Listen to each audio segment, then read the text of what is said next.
السلام علیکم ورحمۃ اللہ وبرکاتہ الحمد للہ وحدہ والصلاة والسلام علی من لا نبی بعدہ واشہد ان لا الہ الا اللہ وحدہ لا شریک لہ واشہد ان محمدا عبدہ ورسولہ اما بعد الذين آمنوا بالله ورسوله والكتاب الذي نزل على رسوله والكتاب الذي أنزل من قبل ومن يكفر بالله وملائكته وكتبه ورسله واليوم الآخر فقد ضل ضلالا بعيدا۔ محترم حاضرین کرام اور خواتین اسلام، اللہ رب العالمین کا شکر اور احسان ہے کہ آپ کی اس مسجد تقی الدین میں آج ارکان ایمان کی سیریز کا یہ دوسرا درس ہے۔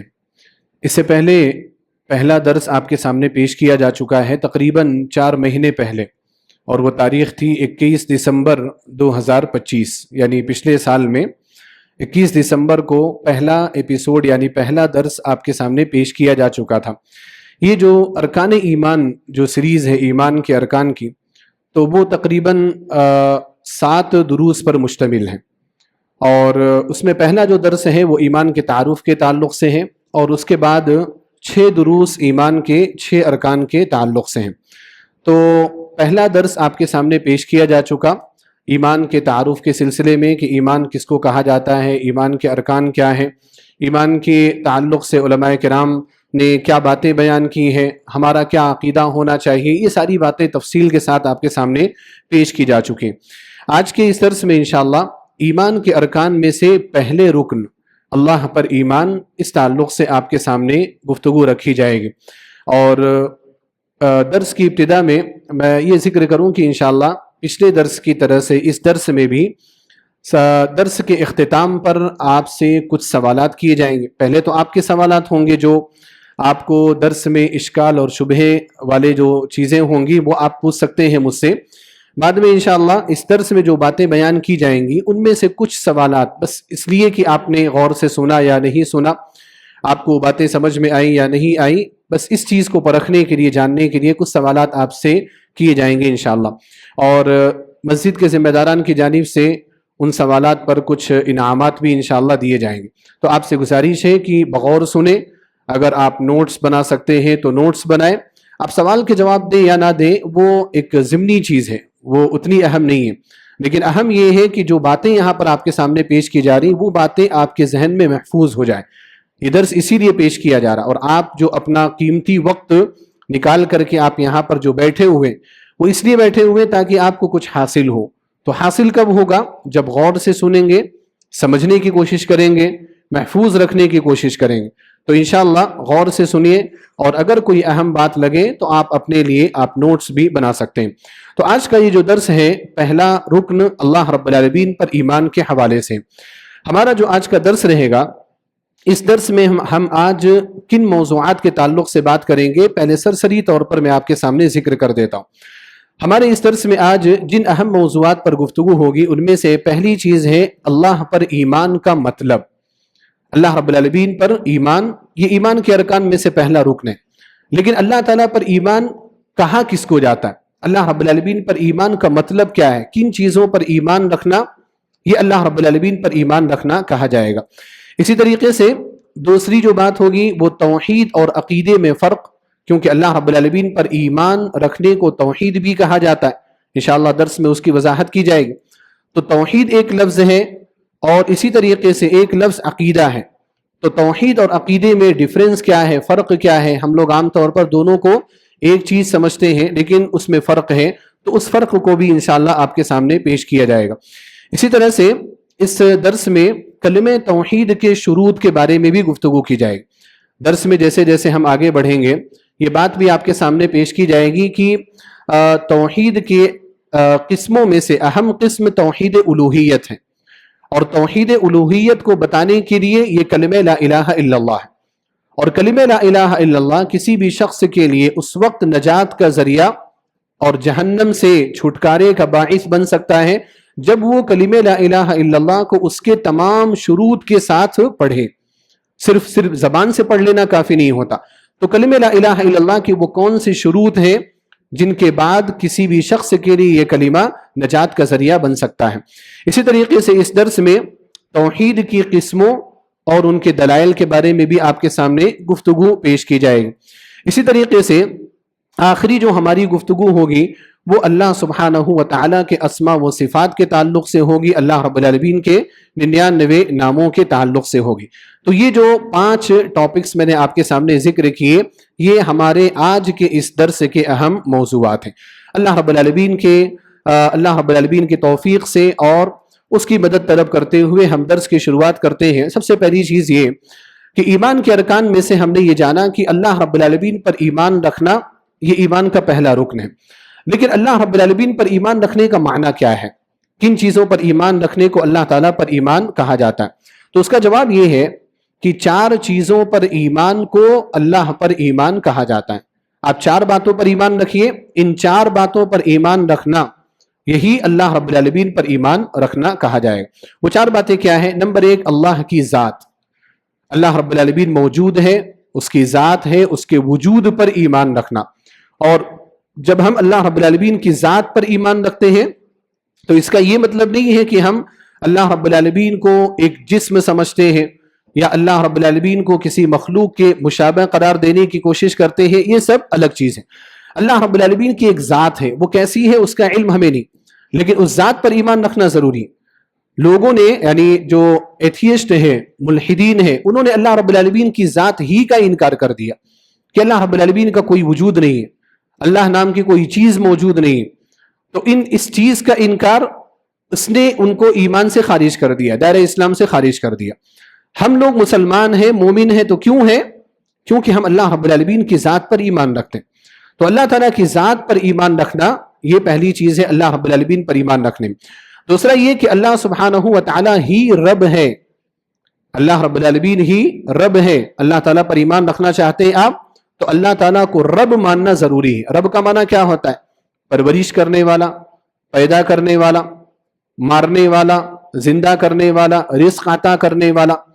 کائنات میں جو بھی چیزیں چل رہی ہیں ان تمام چیزوں کے چلانے کا تعلق کس سے ہے؟ رب سے ہے. وہ اللہ سبحانہ و تعالیٰ ہی کر رہا ہے. تو اللہ رب العالمین رب ہے، اس بات پر ایمان رکھنا یہ اللہ تعالیٰ پر ایمان رکھنا کہا جائے گا. تیسری جو چیز ہے وہ یہ ہے کہ اللہ رب العالمین معبود ہے.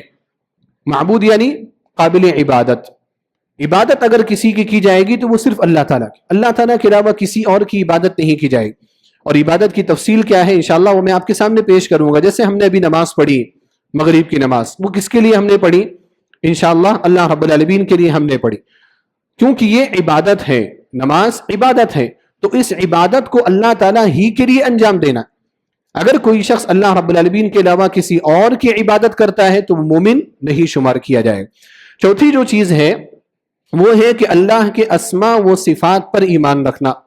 جو بھی اللہ رب العالمین کے نام ہیں، ایٹریبیوٹس ہیں، صفات ہیں، ان تمام اسماء اور صفات پر ایمان رکھنا یہ اللہ سبحانہ و تعالیٰ پر ایمان رکھنے کا مطلب ہے. تو ان 4 باتوں پر ایمان رکھنا اللہ پر ایمان ہے. اللہ کی ذات پر ایمان، اللہ کے رب ہونے پر ایمان، اللہ کے معبود ہونے پر ایمان، اور اللہ تعالیٰ کے اسماء و صفات پر ایمان. اہم چیز کیا ہے؟ دیکھیے کہ انہی 4 باتوں پر ایمان رکھنے کو توحید بھی کہا جاتا ہے. آپ جب ان 4 باتوں پر ایمان رکھیں گے تو انہی کو توحید بھی کہا جاتا ہے. لیکن توحید میں خاص توحید کا معنی کیا ہوتا ہے؟ ایک کرنا، کسی چیز کو ایک قرار دینا. تو ہم ان 4 باتوں پر جو ذکر کی گئی ان 4 باتوں پر ایمان رکھتے ہوئے یہ بھی عقیدہ رکھتے ہیں کہ ان 4 باتوں میں مخصوص کون ہے؟ وہ صرف اللہ سبحانہ و تعالیٰ ہی. ان 4 چیزوں میں کوئی بھی اللہ تعالیٰ کا شریک نہیں ہے. مثال کے طور پر اللہ رب العالمین کی ذات. اب اللہ رب العالمین کی ذات پر ہم ایمان رکھتے ہیں، لیکن ہم یہ بھی ایمان رکھتے ہیں کہ اللہ رب العالمین کی ذات یکتا ہے، تنہا ہے، وہ اکیلا ہے. تو اسی چیز کو کیا ہے؟ توحید بھی کہا جاتا. اللہ تعالیٰ کی ذات پر ایمان رکھنا ایمان، اس بات پر ایمان رکھنا کہ اللہ تعالیٰ اپنی ذات میں اکیلا ہے.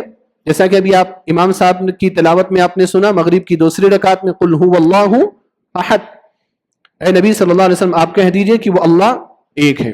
تو اللہ ایک ہے، یہ اس میں کون سا عقیدہ بیان کیا جا رہا ہے؟ اللہ تعالیٰ کی ذات کا.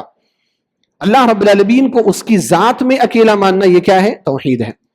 اور اس میں بھی بعض لوگوں نے شرک کیا ہے، جیسے کہ کرسچنز، عیسائیوں نے شرک کیا کہ اللہ تعالیٰ کو اکیلا ذات نہیں مانا، انہوں نے اللہ رب العالمین کی ذات میں بھی شریک کر دیا. ان کے ہاں ایک عقیدہ ہے ٹرینٹی کا عقیدہ، جس کو عقیدہ تثلیث کہا جاتا ہے. اس میں 3 ذاتیں مل کر کے اللہ بنتی. اللہ رب العالمین کی ذات ہے، روح القدس ہے، حضرت عیسیٰ علیہ السلام ہے. بلکہ اس میں ان کے ہاں بہت اختلاف ہے. خود کرسچنز جو علماء ہیں وہ علماء ہی فیصلہ نہیں کر پاتے کہ عقیدہ تثلیث میں یعنی 3 لوگوں کو ملا کر کے جو اللہ بنایا جا رہا ہے، گاڈ جو بنایا جا رہا ہے، ان تینوں میں ہے کون کون، ان کے درمیان ہی اختلاف پایا جاتا. لیکن اس میں حاصل کیا ہوا، ہمارے لیے سمجھنے کی بات کیا ہوئی کہ انہوں نے اللہ تعالیٰ کو اس کی ذات میں اکیلا نہیں مانا، انہوں نے شرک کر دیا. اس وجہ سے اللہ تعالیٰ کی ذات میں اللہ رب العالمین کو اکیلا ماننا یہ ضروری ہے، اور اسی کو توحید کہا جاتا. اسی طریقے سے اللہ رب العالمین رب ہے. رب کا مطلب پیدا کرنے والا، رزق عطا کرنے والا، اولاد عطا کرنے والا. یہ ساری چیزیں اللہ رب العالمین کا خاصہ ہیں، یہ سب اللہ تعالیٰ کے ساتھ لازم ہے. اب اگر کوئی شخص اللہ رب العالمین کے علاوہ کسی اور کو رب مانے، اپنا پیدا کرنے والا مانے، جیسے مثال کے طور پر کوئی یہ بولے کہ مجھے زمانے نے پیدا کیا، یا مجھے فلاں نے پیدا کیا، یا اولاد کے سلسلے میں کہ فلاں اولاد دیتا ہے، فلاں بزرگ اولاد دیتے ہیں، فلاں مزار کے بزرگ اولاد عطا کرتے ہیں. اگر کوئی شخص ان باتوں کا عقیدہ رکھے تو وہ شرک کر رہا ہے. اور اس کا شرک کس میں ہوگا؟ اللہ تعالیٰ کی ربوبیت میں، کیونکہ اللہ رب العالمین کو رب ماننا ہے اور اکیلا رب ماننا ہے. اللہ تعالیٰ کے علاوہ کوئی اور رب نہیں ہو سکتا. اور اسی کو کیا کہا جاتا ہے؟ توحید. تو فرق سمجھیے، اللہ تعالیٰ کو رب ماننا یہ اللہ تعالیٰ پر ایمان ہے، اللہ تعالیٰ ہی کو رب ماننا یہ توحید ہے، یہ توحید ہے. اسی طریقے سے تیسری چیز دیکھیے آپ، اللہ تعالیٰ معبود ہے، اللہ رب العالمین عبادت کے لائق ہے، ہم اسی کی عبادت کرتے ہیں. اللہ رب العالمین معبود ہے، یہ ماننا کیا ہے؟ اللہ پر ایمان. اللہ تعالیٰ ہی معبود ہے، اللہ تعالیٰ کے علاوہ کوئی اور معبود ہے نہیں، کوئی بھی عبادت کے لائق نہیں ہے. اس کو کیا کہا جائے گا؟ اسی کو توحید کہا جائے گا. کیونکہ توحید میں کیا ہے؟ کسی بھی چیز کو ایک قرار دینا. ہم نے اللہ تعالیٰ کو عبادت میں ایک قرار دے دیا تو اسی کو کیا کہا جاتا ہے؟ توحید فی العبادہ. یعنی اللہ تعالیٰ عبادت میں کیا ہے؟ اکیلا ہے، اس کے علاوہ کوئی عبادت کا مستحق نہیں ہے. اسی طریقے سے اللہ تعالیٰ کے اسماء و صفات، ہمارے بھی نام ہوتے، ہماری بھی صفتیں ہوتی ہیں، مخلوق کے بھی نام ہوتے، مخلوق کی بھی صفتیں ہوتی. لیکن ہم لوگوں کے جو نام ہوتے ہیں، ہم لوگوں کی جو صفتیں ہوتی ہیں، ہمارے جیسے دوسروں کی بھی صفتیں ہو جاتی. میرا نام حامد ہے تو اس کا یہ مطلب نہیں ہے کہ پوری دنیا میں صرف یہ اکیلا نام ہے. حامد نام کے آپ کو ہزاروں لوگ ملیں گے. تو میرا بھی نام ہے، میری بھی صفت ہے، آپ کا بھی نام ہے، آپ کی بھی صفت ہے، لیکن آپ اپنے نام اور اپنی صفت میں اکیلے ہیں نہیں. یہ اللہ تعالیٰ کا خاصہ ہے کہ اللہ رب العالمین کے جو نام ہیں، جو صفتیں ہیں، اللہ تعالیٰ ان ناموں میں اور ان صفتوں میں اکیلا ہے. اور اسی چیز پر ایمان رکھنے کو توحید کہا جاتا ہے. اللہ تعالیٰ کے ناموں کو ماننا، اللہ تعالیٰ کی صفات کو ماننا، یہ اللہ تعالیٰ پر ایمان رکھنا ہے. اللہ تعالیٰ کو اس کے ناموں اور اس کی صفتوں میں اکیلا ماننا، اس کو کیا کہا جاتا ہے؟ توحید کہا جاتا ہے. یہی ہے اصل میں خلاصہ. اگر آپ نے اسی سلائیڈ کو سمجھ لیا نا تو آپ کو پہلا رکن یعنی اللہ رب العالمین پر ایمان سمجھ میں آئے گا. کیونکہ آگے میں دلائل ذکر کروں گا جس سے بات کیا ہے تھوڑی سی اور کھل کر کے آپ کے سامنے آئے گی. چلیے آگے بڑھتے ہیں ہم لوگ. دوسرا ہمارا جو موضوع تھا وہ تھا کہ توحید اور عقیدے میں فرق کیا ہے. ابھی آپ نے سمجھ لیا کہ توحید کس کو کہا جاتا ہے؟ اللہ تعالیٰ کو اس کی ذات میں، اس کے رب ہونے میں، اس کے معبود ہونے میں، اس کے اسماء و صفات میں، ان 4 چیزوں میں اکیلا ماننے کو کیا کہا جاتا ہے؟ توحید. لیکن ایک لفظ ہمارے یہاں عقیدہ بھی استعمال کیا جاتا. تو ان دونوں کے درمیان فرق کیا ہے؟ دیکھیے، توحید عقیدہ کا ایک حصہ ہے، بلکہ سب سے بنیادی حصہ ہے. توحید میں توحید بھی عقیدہ ہے، توحید بھی کیا ہے؟ عقیدہ ہے. لیکن توحید اللہ تعالیٰ کے بارے میں خاص ہماری جو باتیں ہیں جو دل سے ہم مانتے ہیں ان کو توحید کہا جاتا. اور عقیدہ کیا ہے؟ عقیدہ ایک وسیع اصطلاح ہے، ایک وسیع یعنی کشادہ، بہت ایک بڑا لفظ ہے، ایک شامل لفظ ہے، جس میں توحید کے ساتھ ساتھ ایمان بالملائکہ یعنی فرشتوں پر ایمان، بالکتب کتابوں پر ایمان، بالرسل رسولوں پر ایمان، بالیوم الآخر آخرت کے دن پر ایمان، بالقدر تقدیر پر ایمان، ان ساری باتوں پر ایمان کو عقیدہ کہا جائے گا۔ اب توحید اور عقیدہ میں آپ فرق سمجھیے کہ توحید کیا ہے؟ اللہ تعالیٰ کے بارے میں جو ہمارا جو عقیدہ ہے اس کو توحید کہا جاتا ہے۔ اللہ تعالیٰ اپنی ذات میں اکیلا ہے، یہ عقیدہ بھی ہے، لیکن یہ کیا ہے؟ خاص توحید بھی ہے۔ اللہ تعالیٰ رب ہے، یہ ہمارا عقیدہ بھی ہے، ہمارا عقیدہ بھی ہے، اور اللہ تعالیٰ ہی رب ہے، یہ توحید ہے۔ اللہ تعالیٰ معبود ہے، یہ ہمارا عقیدہ ہے، اللہ تعالیٰ ہی معبود ہے، یہ توحید ہے۔ اللہ تعالیٰ کے اسماء و صفات ہے، یہ ہمارا عقیدہ ہے۔ اللہ تعالیٰ اپنی اسماء و صفات میں خاص ہے، اس کے جیسے نام اور اس کی جیسی صفتیں کسی اور کی نہیں ہو سکتی، اس پر ایمان کو کیا کہا جائے گا؟ توحید۔ لیکن وہیں پر ہمارے کچھ اور عقیدے بھی ہیں جن کو آپ توحید نہیں کہہ سکتے۔ مثال کے طور پر ہم یہ مانتے ہیں کہ فرشتے موجود ہیں، فرشتے موجود ہیں، لیکن کیا فرشتوں پر ایمان اس کو توحید کہا جائے گا؟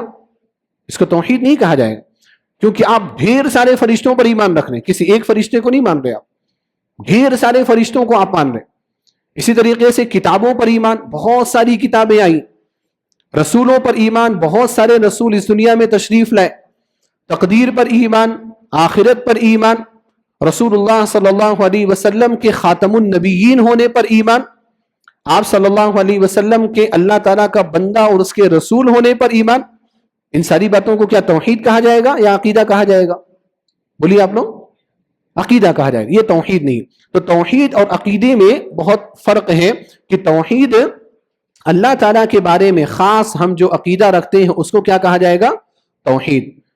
اور اللہ تعالیٰ کے علاوہ جتنی بھی چیزیں ہیں، جن چیزوں پر بھی ہم ایمان رکھتے ہیں، عقیدہ رکھتے ہیں، ان کو عقیدہ کہا جائے گا۔ لہذا خلاصے کے طور پر اگر ہم یہ بولیں کہ ہر توحید عقیدہ ہے، ہر توحید عقیدہ ہے، لیکن ہر عقیدہ توحید نہیں ہے۔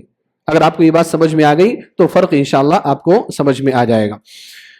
اسی طریقے سے آگے ہم بڑھتے ہیں کہ ابھی ہم نے اللہ رب العالمین پر ایمان کے حوالے سے گفتگو کی، تو اس میں پتہ یہ چلا کہ اللہ تعالیٰ کی ذات، اللہ رب العالمین کو رب، اللہ تعالیٰ کے معبود، اللہ کے اسماء و صفات ماننے کو ایمان کہا جاتا ہے، اسی کو توحید کہا جاتا ہے۔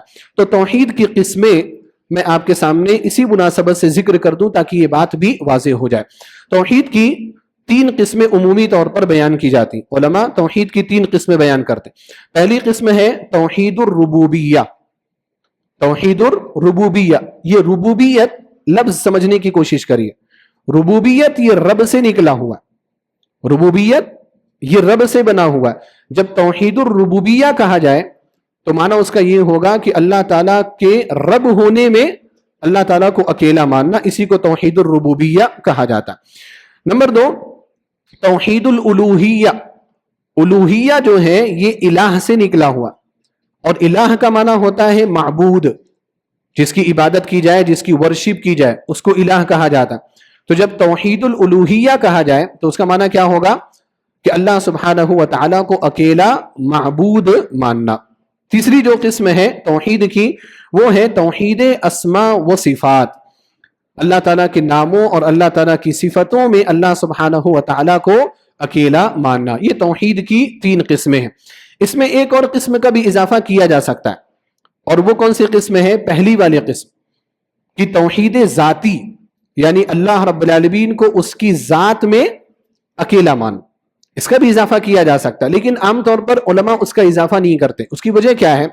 اس کی وجہ یہ ہے کہ اگر آپ نے اللہ تعالیٰ کو اکیلا رب مان لیا، آپ نے اللہ تعالیٰ کو اکیلا معبود مان لیا، تو اس کا لازمی نتیجہ یہ ہے کہ آپ اللہ تعالیٰ کو اس کی ذات میں اکیلا مان رہے ہیں، اس کا لازمی نتیجہ۔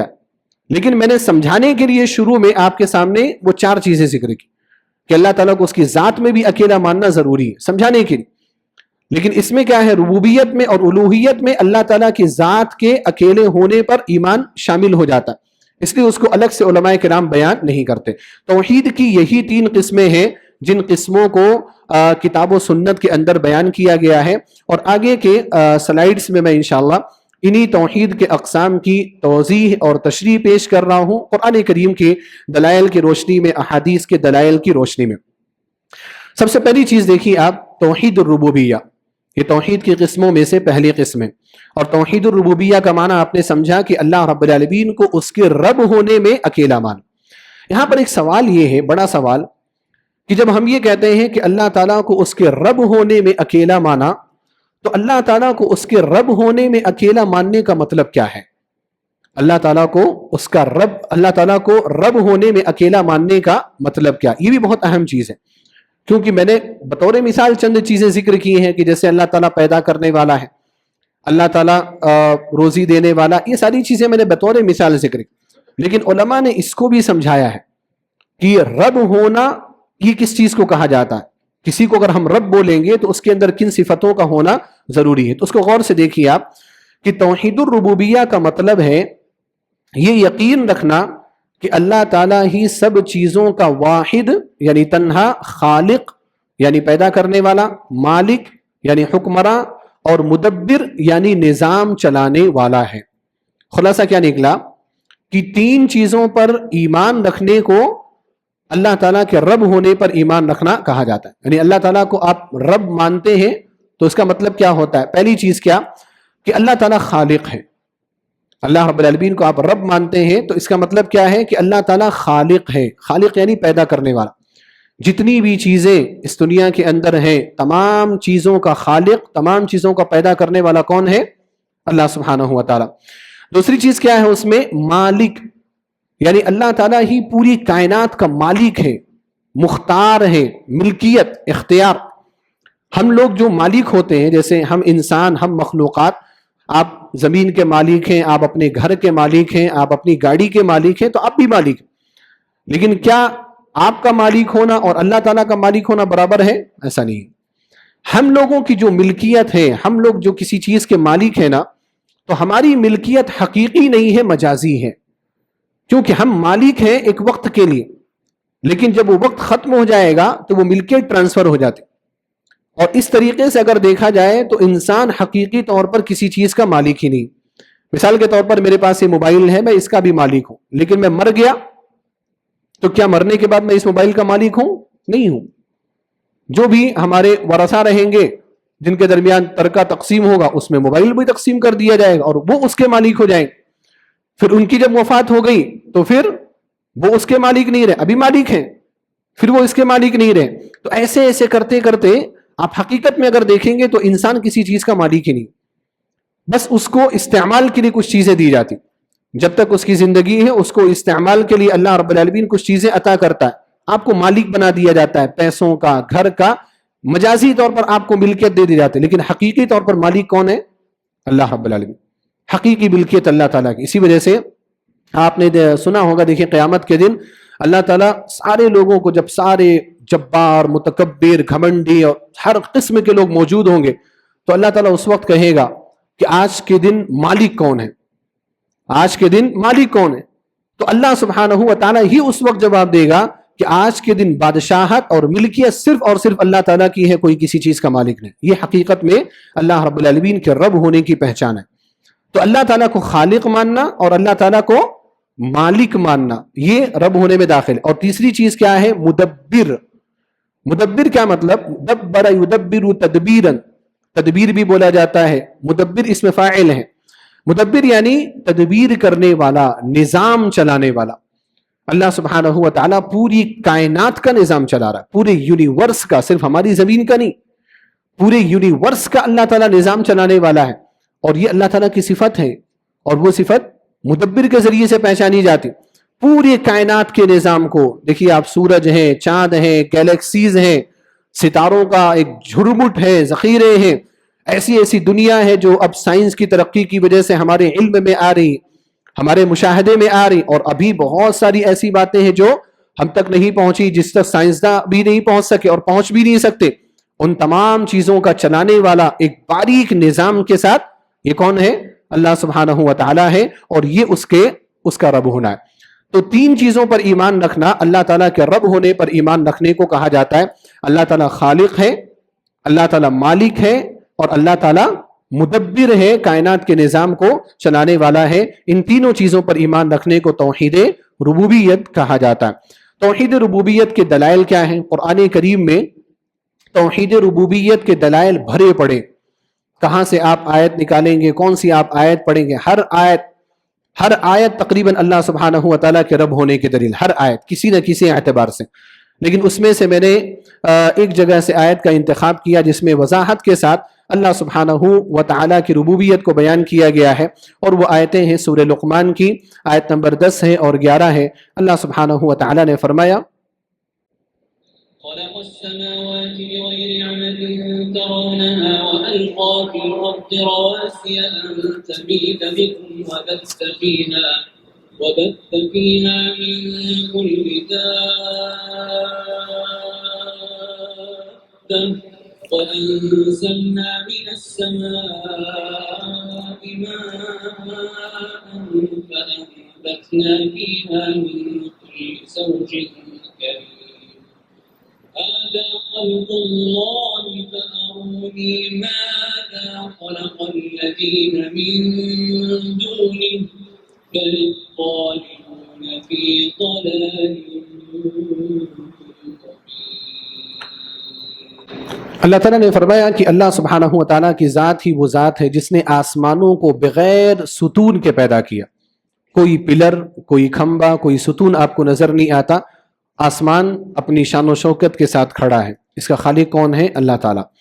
اور زمین میں اللہ تعالیٰ نے پہاڑوں کو گاڑ دیا تاکہ زمین تمہیں لے کر کے ہل ڈل نہ سکے۔ زمین کا بیلنس برقرار رکھنے کے لیے اللہ تعالیٰ نے پہاڑوں کو زمین میں گاڑا، اور پھر اللہ تعالیٰ نے اس زمین میں ہر طرح کے جانوروں کو پھیلا دیا۔ پھر اللہ نے فرمایا کہ ہم نے آسمان سے بارش نازل کی، اور اس بارش کے ذریعے سے ہم نے ہر بہترین جوڑا لوگوں کی سہولت کے لیے، لوگوں کے استعمال کے لیے اتارا۔ ان تمام چیزوں کے بعد اللہ تعالیٰ نے کیا فرمایا؟ ھذا خلق اللہ، یہ اللہ تعالیٰ کی تخلیق ہے، ان چیزوں کو پیدا کرنے والا اللہ ہے۔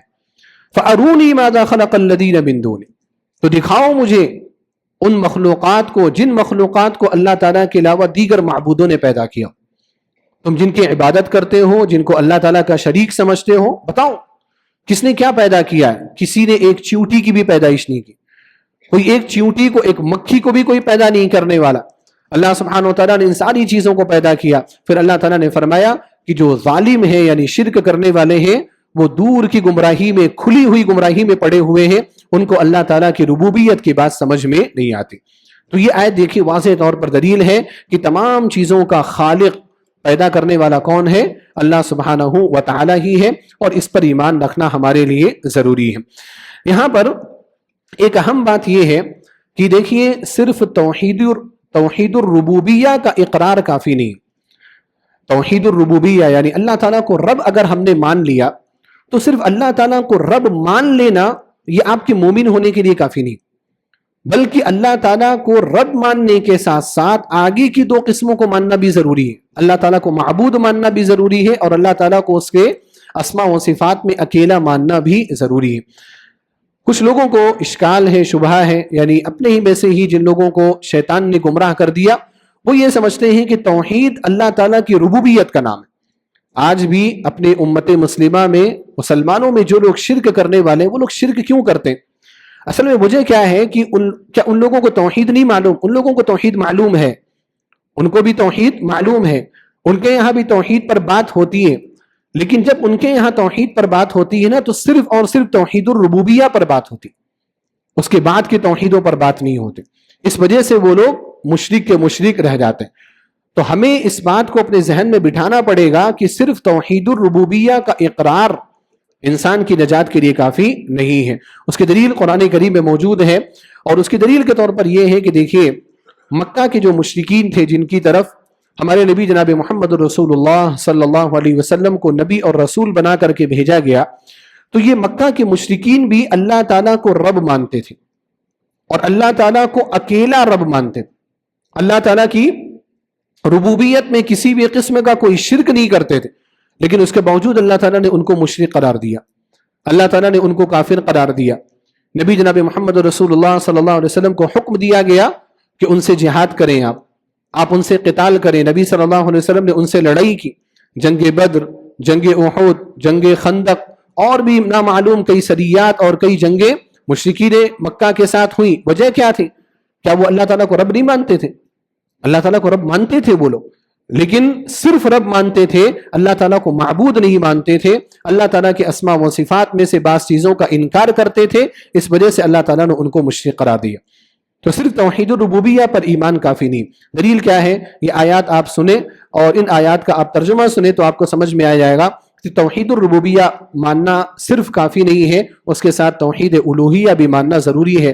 سورہ مومنون کی آیات ہیں، آیت نمبر 84 سے 90. اللہ سبحانہ و تعالیٰ نے فرمایا قل لمن الأرض ومن فيها إن كنتم تعلمون سيقولون لله قل أفلا تذكرون قل من رب السماوات السبع ورب العرش العظيم سيقولون لله قل أفلا تتقون قل من بيده ملكوت كل شيء وهو يجير ولا يجار عليه إن كنتم تعلمون سيقولون لله قل فأنا تسحرون بل أتيناهم بالحق وإنهم لكاذبون. اللہ تعالیٰ نے فرمایا کہ اے نبی صلی اللہ علیہ وسلم آپ کہیے، مشرکین مکہ سے آپ پوچھئے کہ یہ زمین کس کی ہے اور زمین کے اندر جتنے بھی جاندار ہیں، جتنی بھی چیزیں ہیں، یہ سب کس کے ہیں؟ اگر تمہیں معلوم ہے تو تم بتاؤ. مشرکین مکہ جواب دیں گے کہ یہ سب اللہ کی ہے، یعنی زمین اور زمین کے اندر کی ساری چیزیں، ان کا مالک کون ہے؟ اللہ سبحانہ و تعالیٰ.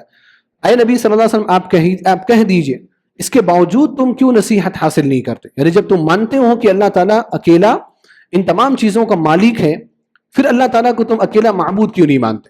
پھر دوسرا سوال آپ پوچھئے ان سے کہ ساتوں آسمانوں کا، عرش عظیم کا رب کون ہے؟ تو وہ لوگ جواب دیں گے کہ اللہ سبحانہ و تعالیٰ ہی ان تمام چیزوں کا رب ہے. اے نبی صلی اللہ علیہ وسلم آپ ان سے پوچھئے کہ جب تم اللہ تعالیٰ کو آسمانوں کا اور عرش عظیم کا رب مانتے ہو تو پھر اللہ تعالیٰ کا تقوی کیوں اختیار نہیں کرتے، یعنی اللہ تعالیٰ کو اکیلا معبود کیوں نہیں مانتے؟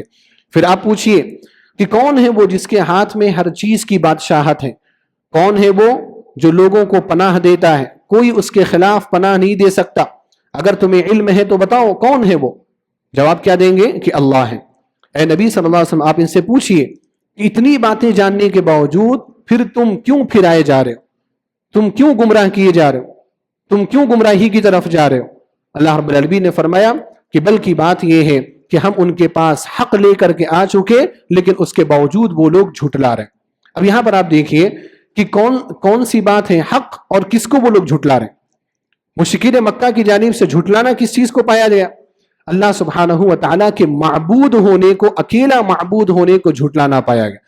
ورنہ اللہ تعالیٰ کو وہ رب مانتے تھے، خالق بھی مانتے تھے، مدبر بھی مانتے تھے، بارش برسانے والا بھی وہ اللہ تعالیٰ ہی کو مانتے تھے. اور یہ چیز جو ہے صرف مکہ کے مشرکین نہیں، پوری دنیا کے لوگ جس مذہب کے بھی ماننے والے ہوں وہ اللہ تعالیٰ ہی کو رب مانتے. یہ بات بالکل برحق ہے اور یہ بات بالکل درست ہے. چاہے وہ ہمارے ہندوستان کے ہندو ہی کیوں نہ ہو، ہمارے یہاں جو ہندو ہیں وہ بھی رب اللہ ہی کو مانتے. ان کے یہاں بھی جو شرک ہے نا، وہ شرک جو ہے وہ عبادت میں شرک ہے. اب آپ کو اس کا اندازہ کیسے ہوگا کہ وہ اللہ تعالیٰ ہی کو رب مانتے ہیں؟ آپ کسی غیر مسلم سے، آپ کسی ہندو سے پوچھیں کہ بارش کون برساتا، اس کا جواب کیا ہوگا؟ ایشور بارش برساتا. تمہیں کس نے پیدا کیا ہے؟ بھگوان نے پیدا کیا.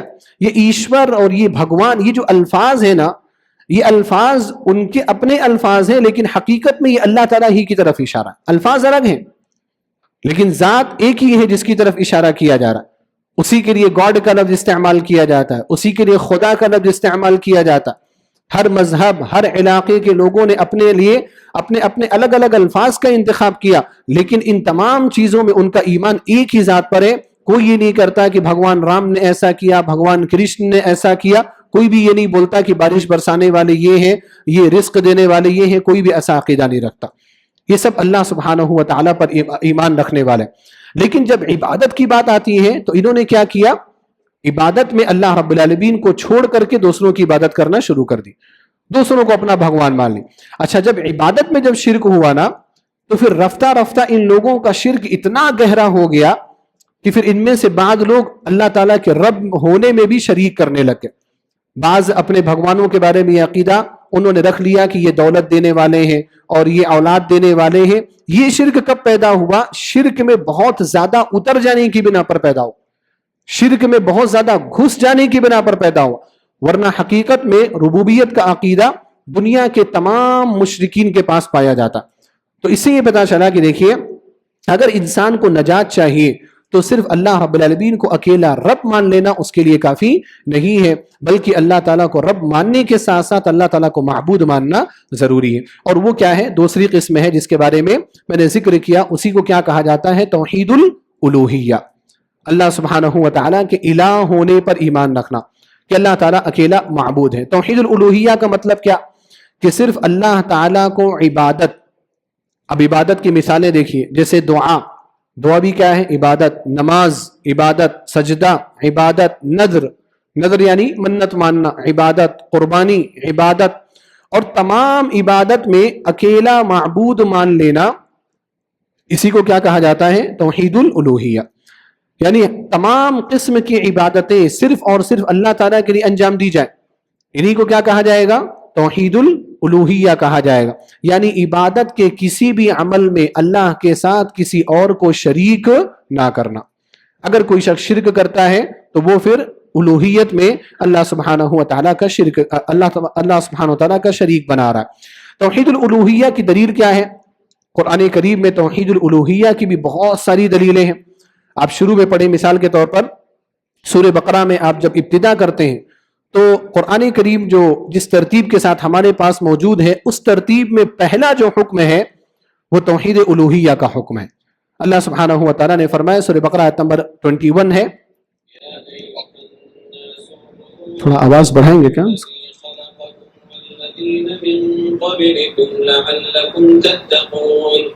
اللہ تعالیٰ نے فرمایا کہ اے لوگوں، تم اپنے اس رب کی عبادت کرو جس نے تمہیں پیدا کیا اور تم سے پہلے والے لوگوں کو پیدا کیا تاکہ تم متقی بن جاؤ. اب یہاں پر آپ پہلا لفظ دیکھیں، اے لوگوں، اعبدوا ربکم، اپنے رب کی عبادت کرو، اپنے رب کی عبادت کرو. حکم کس کا دیا جا رہا ہے؟ توحید الوہیت کا حکم دیا جا رہا ہے. یہاں پر یہ نہیں کہا گیا کہ اپنے رب کو رب مانو، اللہ تعالیٰ کو رب مانو. اچھا، پورے قرآن میں آپ کو کہیں بھی ایسا نہیں ملے گا کہ اللہ تعالیٰ نے یہ کہا ہو کہ اے لوگوں اللہ تعالیٰ کو اپنا رب مانو. ایسا کہیں نہیں کہا گیا. کیوں نہیں کہا گیا؟ کیونکہ سب مانتے ہیں اللہ تعالیٰ کو، اللہ تعالیٰ کو رب سب مانتے ہیں، اس کی ضرورت ہی نہیں ہے، اس پر کام کرنے کی ضرورت نہیں ہے. اختلاف جس چیز میں رہتا ہے اس پر محنت کی جاتی، اس پر فوکس کیا جاتا.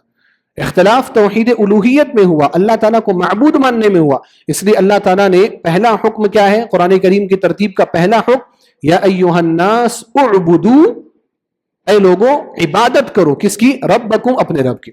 یعنی جس کو تم رب مانتے ہو نا، وہی کس کے لائق ہے؟ عبادت کے لائق. اور اس میں اس بات کی طرف اشارہ ہے کہ اگر کوئی بندہ اللہ تعالیٰ کو رب مانتا ہے تو اس کو اللہ تعالیٰ کو معبود بھی ماننا چاہیے. لازم نہیں ہے یہ چیز، اللہ تعالیٰ کو رب ماننے سے معبود ماننا لازم نہیں آتا، لیکن جو رب مانتا ہے اس کو اللہ تعالیٰ کو اکیلا معبود بھی ماننا چاہیے. وجہ کیا ہے؟ کیونکہ جو رب ہے آپ کا، جس نے آپ کو پیدا کیا، جو آپ کو چلا رہا ہے، جو آپ کو زندگی دے رہا ہے، وہی تو اس لائق ہے نا کہ اس کے سامنے سجدے کیے جائے، وہی تو اس لائق ہے نا کہ اس سے دعا کی جائے، وہی تو اس لائق ہے نا کہ اس کو خوش کیا جائے، اس کو راضی کیا جائے، وہی اس لائق ہے، اس کے علاوہ کون اس لائق ہے؟ تو یہ بات بھی اللہ تعالیٰ بیان کر رہا ہے کہ اپنے رب کی عبادت کرو، جس کو تم رب مانتے ہو اسی کو تم اپنا معبود بھی مانو. تو یہ دیکھیے توحید الوہیت کی دلیل. اسی طریقے سے آپ دیکھیے سورہ نحل آیت نمبر 36 میں اللہ سبحانہ و تعالیٰ نے فرمایا، وَلَقَدْ بَعَثْنَا فِي كُلِّ أُمَّةٍ رَّسُولًا أَنِ اعْبُدُوا اللَّهَ وَاجْتَنِبُوا الطَّاغُوتَ فَمِنْهُم مَّنْ هَدَى اللَّهُ وَمِنْهُم مَّنْ حَقَّتْ عَلَيْهِ الضَّلَالَةُ فَسِيرُوا فِي الْأَرْضِ فَانظُرُوا كَيْفَ كَانَ عَاقِبَةُ الْمُكَذِّبِينَ. سورہ نحل آیت نمبر 36 میں اللہ تعالیٰ نے فرمایا، وَلَقَدْ بَعَثْنَا فِي كُلِّ أُمَّةٍ رَّسُولًا، ہم نے ہر امت میں ایک رسول بھیجا. کیوں بھیجا؟ رسول کیوں بھیجے گا؟ رسول کے بھیجنے کا مقصد کیا تھا؟ کیا رسولوں نے آ کر کے اپنی امت کے لوگوں کو یہ کہا کہ تم اللہ تعالیٰ کو رب مانو؟ نہیں، رب سب مانتے تھے. کیا کہا رسولوں نے؟ ان اعبدوا اللہ واجتنبوا الطاغوت. تمام رسولوں کو جس مقصد کے لیے بھیجا گیا وہ یہ کہ تم لوگ اللہ کی عبادت کرو اور طاغوت سے بچو. یعنی طاغوت اللہ تعالیٰ کے علاوہ جن کی بھی عبادت کی جاتی ہے ان کو طاغوت کہا جاتا ہے. اللہ رب العالمین کے علاوہ کسی کی بھی عبادت مت کرو، صرف اور صرف اللہ تعالیٰ کی عبادت کرو. یہی کیا ہے اصل میں؟ توحید الوہیت ہے۔ تو اللہ تعالیٰ نے تمام رسولوں کو توحید الوہیت کا پیغام دینے کے لیے بھیجا، توحید ربوبیت کے ساتھ نہیں بھیجا۔ توحید ربوبیت تو اس پر بھی ایمان ضروری ہے، اس کا بھی اگر کوئی شخص انکار کرے گا نا تو وہ مومن نہیں ہوگا، کافر ہوگا۔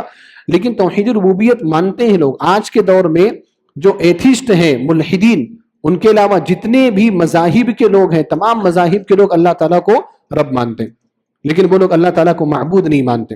اصل میں اختلاف یہیں سے ہو جاتا ہے۔ اسی وجہ سے یہ سمجھنا ضروری ہے کہ توحید الوہیہ ہی اصل توحید ہے، سب سے اصل بنیادی جو توحید ہے وہ توحید الوہیت ہے۔ تو تمام انبیاء کا اپنی قوم سے اسی توحید پر جھگڑا تھا، جتنے بھی انبیاء کرام آئے اسی توحید کا پیغام لے کر کے آئے کہ ایک اللہ تعالیٰ کی عبادت کرو۔ قوموں نے جو انبیاء کرام سے جو جھگڑا کیا، اختلاف کیا، کس پر؟ توحید ربوبیہ پر یا توحید الوہیہ پر؟ توحید الوہیہ پر، تمام انبیاء نے۔ اب اس کی بہت ساری مثالیں ذکر کی جا سکتی ہیں تمام انبیاء کرام سے، لیکن میں ایک مثال حضرت صالح علیہ السلام کی زندگی سے ذکر کروں گا، اور اس کے بعد دوسری مثال ہمارے نبی جناب محمد رسول اللہ صلی اللہ علیہ وسلم کی زندگی سے۔ حضرت صالح علیہ السلام کے بارے میں اللہ تعالیٰ نے فرمایا سورہ ہود کی آیت نمبر 62 میں، تو اللہ تعالیٰ نے فرمایا حضرت صالح علیہ السلام کے بارے میں، قالوا یا صالح، جب حضرت صالح علیہ السلام نے اپنی دعوت پیش کی لوگوں کے سامنے، تو ان لوگوں نے کہا کہ اے صالح، قد كنت فينا مرجوا قبل هذا، ہم نے تم سے بڑی امیدیں لگا رکھی تھی کہ تم جب بڑے ہو جاؤ گے تو قوم کے کام آؤ گے، خادم بنو گے، ان کی خدمت کرو گے، لیکن یہ کیا کہ تم جب بڑے ہوئے تو تم نے ہمیں روکنا شروع کر دیا، منع کرنا شروع کر دیا ان معبودوں کی عبادت سے جن کی ہم عبادت کرتے، یعنی جن معبودوں کی ہم عبادت کرتے تھے ان معبودوں کی عبادت سے تم نے منع کرنا شروع کر دیا۔ یہ کام تم نے یہ کام تم نے کیسا کیا؟ اور پھر فرمایا کہ اور جس معبود کی طرف تم ہمیں بلا رہے ہو، جس کی عبادت کی طرف یعنی اللہ کی عبادت کی طرف تم ہمیں بلا رہے ہو، ہمیں اس کے اکیلے معبود ہونے میں شک ہے، ہمیں آپ کی بات پر، آپ کی دعوت پر اطمینان نہیں ہے۔ اب آپ غور کریے کہ حضرت صالح علیہ السلام پر جو اعتراض انہوں نے کیا وہ یہ اعتراض نہیں تھا کہ آپ اللہ تعالیٰ کو اکیلا رب بتا رہے، حالانکہ رب فنا فنا بھی ہے، وہ اعتراض نہیں تھا ان کا۔ اعتراض ان کا کس پر تھا کہ آپ اللہ تعالیٰ کو اکیلا معبود بتا رہے اور آپ ہمیں ہمارے معبودوں کی عبادت سے روک رہے، یہ آپ نے غلط کام کیا ہے اور ہم اس بات میں آپ کے کیا ہیں، ہم اس بات میں آپ کے مخالف ہیں۔ تو حضرت صالح علیہ السلام یا اس کے علاوہ جتنے بھی انبیاء کرام دیکھیے، تمام انبیاء کرام کا اپنی اقوام سے اختلاف جو تھا وہ کس پر تھا؟ توحید الوہیت پر تھا، توحید ربوبیت پر نہیں تھا۔ نبی صلی اللہ علیہ وسلم کی زندگی سے مثال دیکھیں آپ، اللہ تعالیٰ نے فرمایا وَعَجِبُوا أَن جَاءَهُم مُنذِرٌ مِّنْهُمْ وَقَالَ الْكَافِرُونَ هَذَا سَاحِرٌ كَذَّابٌ أَجَعَلَ الْآلِهَةَ إِلَٰهًا وَاحِدًا إِنَّ هَٰذَا لَشَيْءٌ عُجَابٌ۔ یہ دوسری آیت جو ہے سورہ صاد کی آیت نمبر 4 اور 5، اللہ تعالیٰ نے فرمایا کہ مکہ کے مشرکین کو اس بات پر تعجب ہوا کہ انہی میں سے ان کے جانب ایک ڈرانے والا آ گیا، کون؟ محمد صلی اللہ علیہ وسلم۔ اور ان کافروں نے کیا کہا کہ یہ جادوگر ہیں اور جھوٹے ہیں، اور پھر انہوں نے کیا کہا کہ انہوں نے یعنی محمد نے صلی اللہ علیہ وسلم تمام معبودوں کو چھوڑ کر کے ایک معبود قرار دے دیا۔ ان ھذا لشیء عجاب، یہ تو بڑی تعجب والی بات ہے۔ تو آپ دیکھیے کہ کافروں نے محمد صلی اللہ علیہ وسلم کی دعوت پر جس چیز پر تعجب کیا وہ کون سی بات تھی؟ اللہ تعالیٰ ہی اکیلا معبود ہے اور ان معبودان باطلہ کی عبادت کو رد کر دیا جائے۔ تو مکہ کے مشرکین کا اختلاف ہمارے نبی جناب محمد رسول اللہ صلی اللہ علیہ وسلم سے توحید الوہیت ہی پر تھا، اس لیے پتہ یہ چلا کہ توحید الوہیت ہی اصل توحید ہے۔ آگے ہم بڑھتے ہیں کہ دیکھیے کلمہ توحید لا الہ الا اللہ میں اسی توحید کا اقرار کرایا جاتا ہے۔ دیکھیے جب بھی کوئی شخص مسلمان ہوتا ہے تو مسلمان ہوتے وقت آپ اس کو کون سا کلمہ پڑھاتے ہیں؟ لا الہ الا اللہ۔ اب لا الہ الا اللہ کلمہ پڑھایا جاتا ہے، لا رب الا اللہ والا کلمہ نہیں پڑھایا جاتا کہ اللہ تعالیٰ کے علاوہ کوئی رب نہیں ہے، آپ یہ بھی مانو، یا توحید کی چاروں قسمیں اس کے سامنے بیان کی جاتی ہوں، نہیں۔ اللہ کے رسول صلی اللہ علیہ وسلم صرف ایک کلمہ پڑھاتے تھے اور وہ کیا ہے؟ لا الہ الا اللہ محمد رسول اللہ۔ اب لا الہ الا اللہ میں کون سی توحید ہے؟ آپ لوگ بتائیے۔ توحید الوہیت، توحید ربوبیت نہیں ہے اس میں۔ لا الہ الا اللہ، کیوں کہ لا الہ الا اللہ جو ہے، الہ کا معنی کیا ہوتا ہے؟ الہ کا معنی معبود، تو لا الہ کوئی بھی معبود نہیں ہے الا اللہ سوائے اللہ کے۔ توحید الوہیت کا اقرار کرایا جاتا ہے اور اس کو مسلمان سمجھ لیا جاتا ہے، کیونکہ اللہ رب العالمین کو رب وہ پہلے بھی مانتا تھا، لیکن اللہ تعالیٰ کو معبود وہ پہلے نہیں مانتا تھا، اس کا اقرار کراؤ اور اس کو اسلام میں داخل کر دو۔ اللہ سبحانہ و تعالیٰ نے قرآن کریم میں اسی بات کا حکم دیا، جیسا کہ سورہ محمد آیت نمبر 19 میں ہے، اللہ تعالیٰ نے فرمایا فاعلم لا إله إلا الله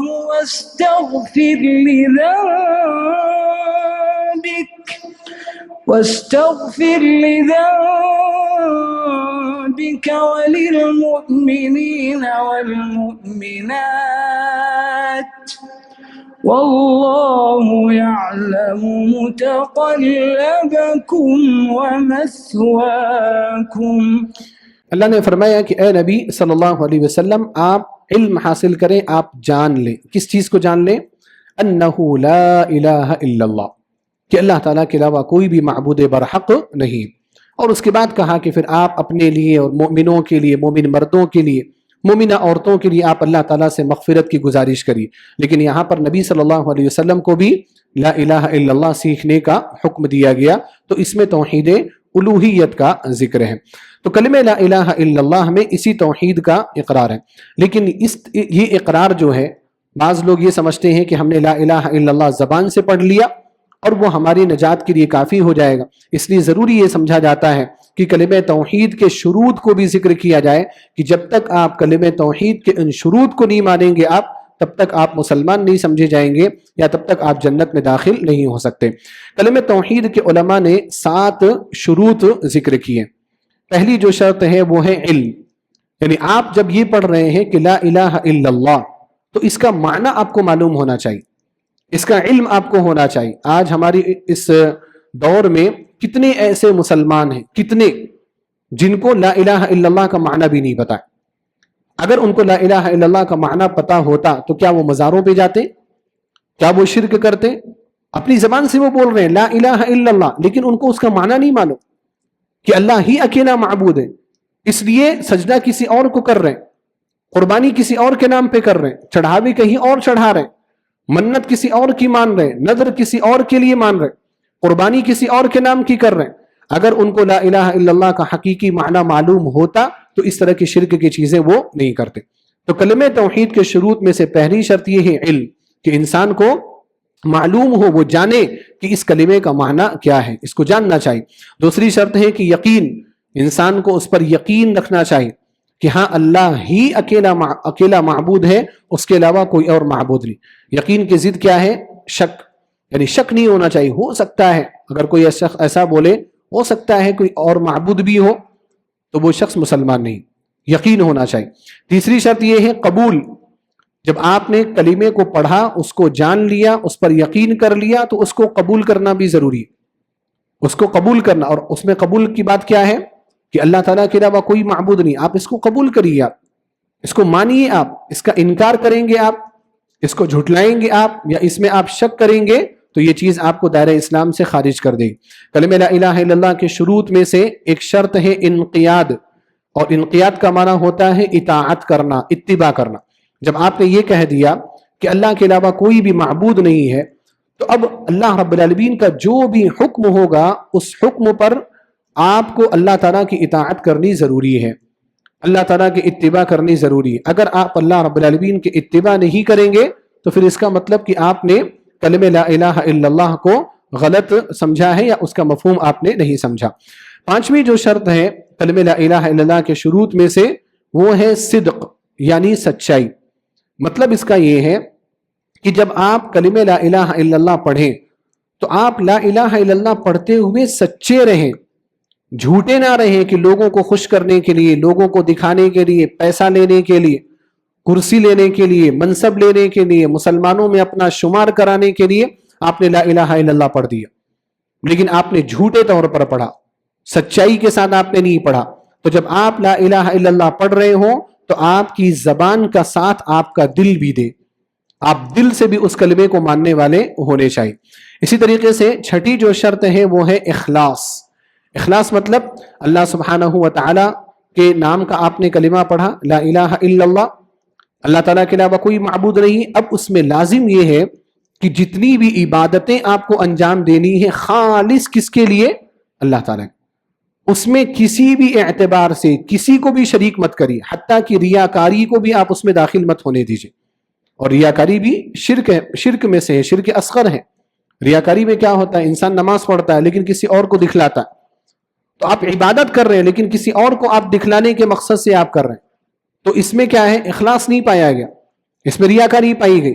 تو آپ لا الہ الا اللہ پڑھتے ہیں، اس کے بعد ریاکاری بھی کرتے ہیں، یہ چیز قابل قبول نہیں ہوگی۔ لا الہ الا اللہ پڑھنے والا بندہ مخلص بندہ ہوتا ہے۔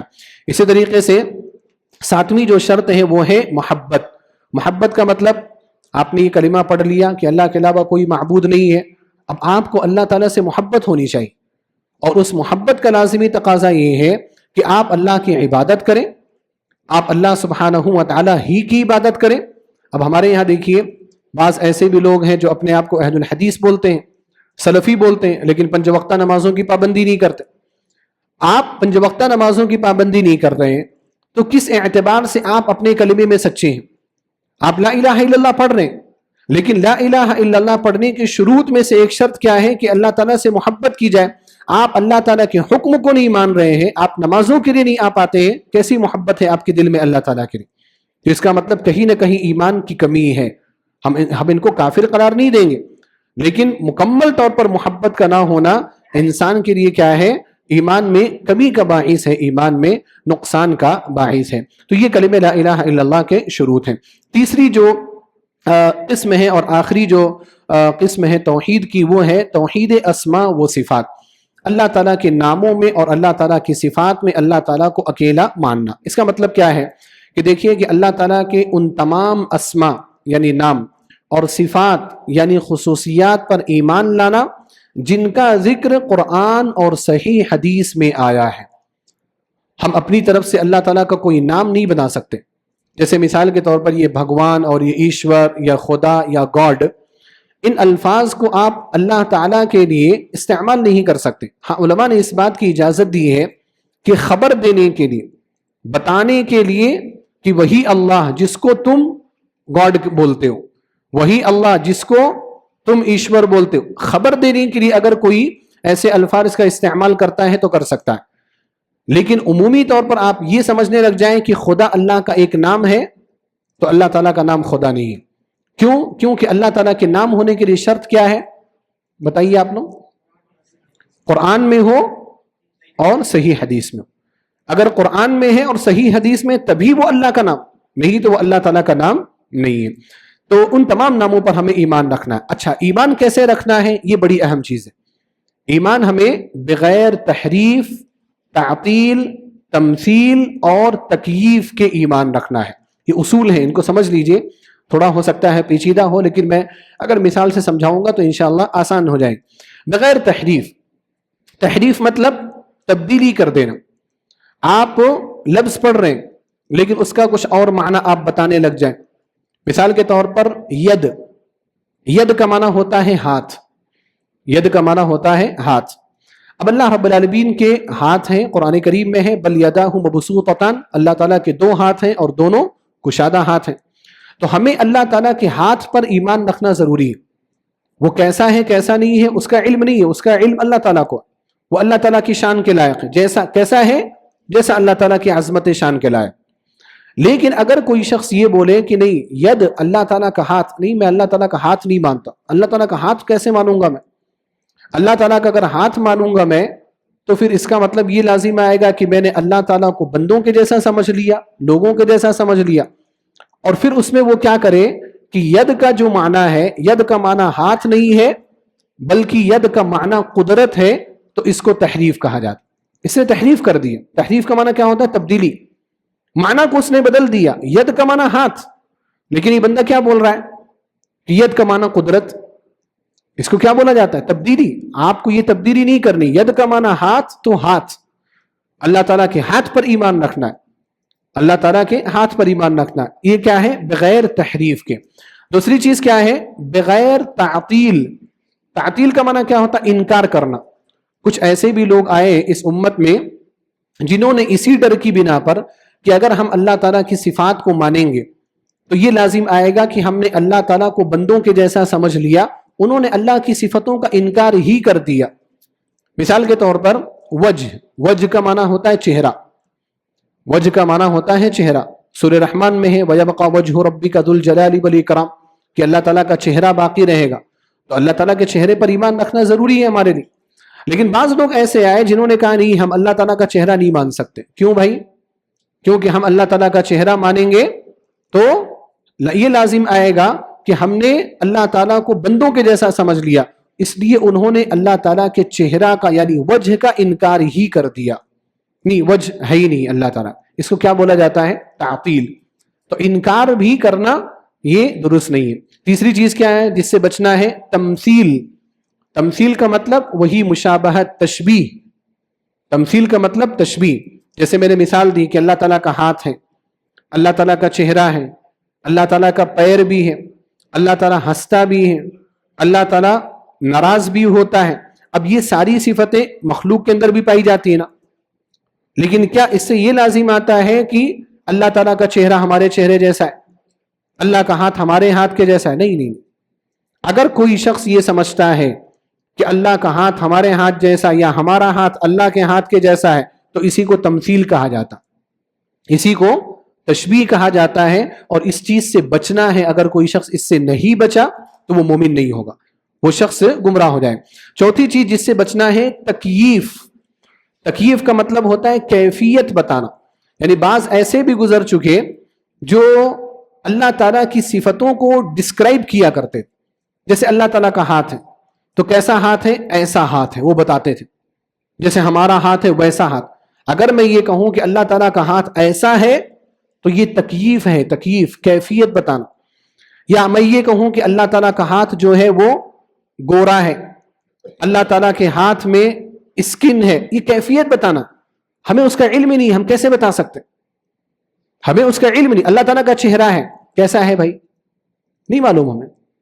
اگر میں یہ بولوں کہ اللہ تعالیٰ کا چہرہ ایسا ایسا ہے، میں ڈسکرائب کروں، کوئی بھی اسکیچ بنا کر کے میں ڈسکرائب کروں، تو اس کو کیا بولا جائے گا؟ تکییف بولا جائے گا۔ ان چار باتوں سے بچتے ہوئے اللہ تعالیٰ کے اسماء و صفات پر ایمان رکھنا ہے۔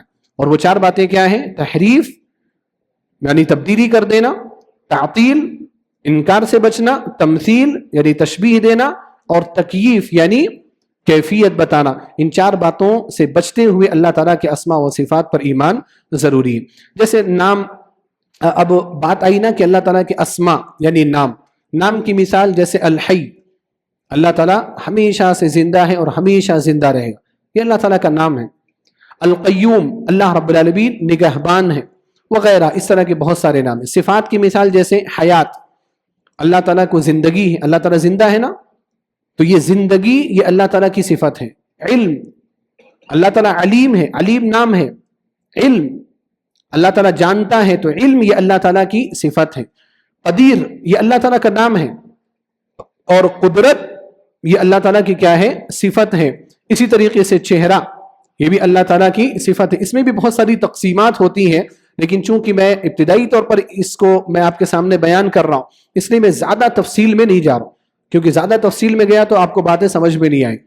اب آپ اس کے بعد اگر اور ہائی لیول کی کتاب کوئی پڑھیں گے، آپ ہائی لیول کا درس اگر آپ سنیں گے جو خاص اسماء و صفات کے بارے میں ہو، تو اس میں ان اسماء و صفات کی تقسیم بھی الگ الگ کی جاتی اور ڈیٹیل اس کو بیان کیا جاتا۔ اللہ سبحانہ و تعالیٰ کے اسماء و صفات پر ایمان رکھنا ضروری ہے۔ اس کی دلیل کیا ہے؟ اللہ تعالیٰ نے فرمایا سورہ اعراف آیت نمبر 180 میں، وَلِلَّهِ الْأَسْمَاءُ الْحُسْنَى فَادْعُوهُ بِهَا وَذَرُوا الَّذِينَ يُلْحِدُونَ فِي أَسْمَائِهِ سَيُجْزَوْنَ مَا كَانُوا يَعْمَلُونَ، کہ اللہ تعالیٰ ہی کے بہترین نام ہیں، بہترین نام اللہ تعالیٰ ہی کے ہیں۔ فَادْعُوهُ بِهَا، لہذا انہی ناموں سے تم اللہ تعالیٰ کو پکارو۔ پکارنے میں دونوں معنی ہے۔ پکارنے میں ایک بات یہ بھی ہے کہ اللہ تعالیٰ کے بارے میں جب بات کرنی ہے تو اللہ تعالیٰ کے ناموں کا ہی استعمال کرو جو قرآن اور حدیث میں موجود ہیں. اور پکارنے سے مراد دعا کرنا. جب آپ کو دعا کرنی ہو یا اللہ یا رحمان یا رحیم، اس طرح کے اللہ کے اسماء و صفات کا استعمال کر کے اللہ تعالیٰ سے دعا کرو. اسی طریقے سے اللہ تعالیٰ نے فرمایا، یعنی ان تمام صفات میں اللہ سبحانہ و تعالیٰ کا یہ جو صفتیں ہیں ان پر ایمان کیسے رکھنا ہے. اللہ نے سورہ شورى میں بیان فرمایا، فاطر السماوات والأرض جعل لكم من أنفسكم أزواجا ومن الأنعام أزواجا يذرأكم فيه ليس كمثله شيء وهو السميع البصير. اللہ نے فرمایا کہ دیکھو اللہ تعالیٰ آسمانوں کا زمینوں کا پیدا کرنے والا، اسی نے تمہارے لیے تم ہی میں سے جوڑے بنائے اور مخلوقات یعنی جانوروں کی بھی جوڑے بنائے. اللہ تعالیٰ نے اس زمین میں تمہیں پیدا کر کے پھیلا دیا. اب اللہ نے کیا فرمایا، لیس کمثلہ شیء، اللہ کے جیسی کوئی چیز نہیں. یہ جو شروط میں نے جو ذکر کیے تھے نا 4، انہی کی طرف اشارہ ہے کہ آپ کو اللہ تعالیٰ کے تمام اسماء و صفات پر ایمان رکھنا ہے. لیکن کیسے کہ اللہ تعالیٰ کے اسماء و صفات میں اللہ کے جیسا کوئی نہیں. اب جیسے مثال کے طور پر ایک کامن سی چیز العلیم، اللہ تعالیٰ جاننے والا. آپ جانتے ہیں کہ نہیں جانتے؟ ہم بھی جانتے. ہماری بھی صفات میں سے ایک صفت ہے علم. لیکن ہمارا علم کیا ہے؟ محدود ہے. اللہ تعالیٰ کے علم کیا ہے؟ ہم لوگ کتنی بھی کوشش کر لیں، کتنا بھی جان لیں، ہم صرف پاسٹ کو جان سکتے ہیں، اور وہ پاسٹ مطلب جو لکھا ہوا ہے وہی جان سکتے ہیں. لیکن اللہ رب العالمین پاسٹ کو بھی جانتا ہے، پریزنٹ کو بھی جانتا ہے اور فیوچر کو بھی جانتا ہے. ہمارا علم محدود ہے، اللہ تعالیٰ کا علم محدود نہیں ہے. اللہ تعالیٰ نے لوگوں کو پیدا کرنے سے پہلے اللہ تعالیٰ کو معلوم تھا کہ کون جنتی ہے کون جہنم. یہ اللہ تعالیٰ کا علم ہے. ہم ٹیچر ہیں، اسٹوڈنٹس ہمارے ایگزام دیتے ہیں، ہم ایگزام سے پہلے یا رزلٹ کے آنے سے پہلے یہ نہیں بتا سکتے کہ فلاں اسٹوڈنٹ پاس ہونے والا ہے، فلاں اسٹوڈنٹ فیل ہونے والا. یقینی طور پر نہیں بتا سکتے، گیس کر سکتے ہیں کہ یہ محنت نہیں کرتا، یہ محنت کرتا. لیکن کبھی کسی نے محنت کر لی تو آپ کا گیس کیا ہوگا؟ غلط ہو جائے گا. لیکن اللہ سبحانہ و تعالیٰ نے اگر کسی کے بارے میں کہہ دیا کہ یہ جہنمی ہے تو وہ جہنمی، وہ دنیا میں ایسے ایسے کام کرے گا نا جو جہنمیوں والے کام ہیں اور جہنم میں داخل ہو. یہ اللہ سبحانہ و تعالیٰ کی صفت ہے. تو اللہ تعالیٰ کی صفات میں کوئی بھی اللہ تعالیٰ کے مماثل نہیں ہے، اللہ تعالیٰ کے جیسا نہیں ہے. اسماء و صفات پر بات آئی ہے تو اختصار کے ساتھ اسماء و صفات کے بارے میں کچھ اہم قاعدے بھی میں آپ کے سامنے ذکر کر دیتا ہوں. پہلا قاعدہ جو ہے وہ ہے کہ صفات کو ویسے ہی مانا جائے گا جیسے ذات کو مانا جاتا ہے. یعنی صفات کو مطلب ہم تمام صفتوں کو مانتے ہیں الحمدللہ. سلفی اہل سنہ والجماعہ کیسے مانتے ہیں؟ جیسے ہم ذات کو مانتے. بعض لوگوں نے جنہوں نے صفات کا انکار کیا ان کو ہم یہی دلیل دیتے ہیں. کسی نے انکار کیا کہ بھی اللہ تعالیٰ کا چہرہ ہم نہیں مانتے. کیوں نہیں مانتے بھائی؟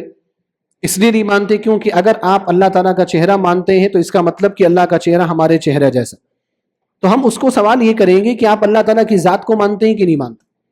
اب ذات کو تو وہ بھی مانتا ہے، تو ہم یہ بولیں گے کہ اچھا اگر آپ اللہ تعالیٰ کی ذات کو مانتے ہیں تو کیا اس سے یہ لازم نہیں آتا کہ ہماری ذات کے جیسے اللہ کی ذات؟ نہیں لازم آتا. تو ویسے صفت میں بھی لازم نہیں آتا. جیسے ہم اللہ کی ذات مانتے ہیں تو یہ لازم نہیں آتا کہ اللہ کی ذات ہماری ذات کے جیسی ہے، تو ویسے اللہ تعالیٰ کی صفتوں کو ماننے میں بھی یہ لازم نہیں آئے گا کہ اللہ تعالیٰ کی صفتیں ہماری صفتوں جیسے. تو لہذا جیسے آپ اللہ کی ذات کو مانتے ہو ویسے اللہ کی صفات کو بھی مانو. دوسرا جو قاعدہ ہے وہ یہ کہ تمام صفات پر ایمان ضروری ہے. کسی بھی ایک صفت کا انکار انسان کو دائرہ اسلام سے خارج کر دے گا، چاہے وہ صفت آپ کو سمجھ میں آئے چاہے نہ سمجھ میں آئے. مثال کے طور پر ایک صفت ہے جس کے بارے میں بڑا جھگڑا ہے. اپنے یہاں جو اشاعرہ ہیں، دیوبندی حضرات جو ہیں، یہ اشعری ہیں، یہ لوگ اس صفت کا انکار کرتے ہیں. اور وہ صفت کیا ہے؟ اللہ تعالیٰ کا آسمانی دنیا پر نزول کرنا، اترنا. یہ جو آسمان ہے اللہ تعالیٰ اس آسمان پر اترتا ہے، صحیح بخاری وغیرہ میں حدیث موجود ہے.